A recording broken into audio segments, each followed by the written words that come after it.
Okay, step number 2.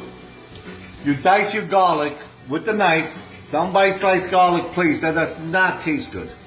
You slice it fresh and you put it in a big pot, like I said, with extra virgin olive oil, and you mix it until it becomes a golden brown. Then you get your fresh parsley. Basil, I'm sorry. Use a lot. Have no fear. Use a lot. Basil is excellent.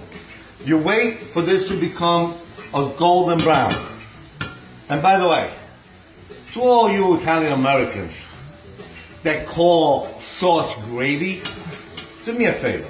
Stick with your turkey gravy, because there's no such thing as gravy in Italy, okay? And I was born in Sicily, Palermo to be exact. And it's called sauce. There's 2 different types of sauces. There's a gravy, which is turkey gravy from America. There's a ragu, which is a thick sauce that you cook for a long time with meats, whatever you prefer. And then there's the marinara sauce, which is very simple, okay? Do not call it gravy.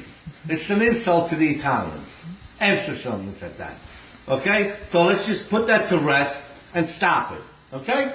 Now, so let's come back here. Look at this, look at this, look. Oh God, look at it. You see how beautiful golden it's becoming? We need 1 more second. As soon as it becomes golden like that, you take your Sambersano tomato and you put them in the pot. And another thing I don't like, when people wash the can to put it in there, don't do that. Don't wash the can. There's no reason to wash the can.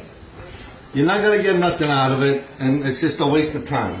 And if there's any crap on the bottom of the can, you're going to get it in there. Okay? So now we got our tomato, our fresh garlic,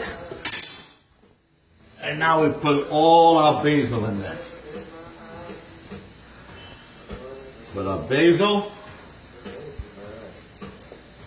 And then the next step, obviously, is you spice it with salt and pepper.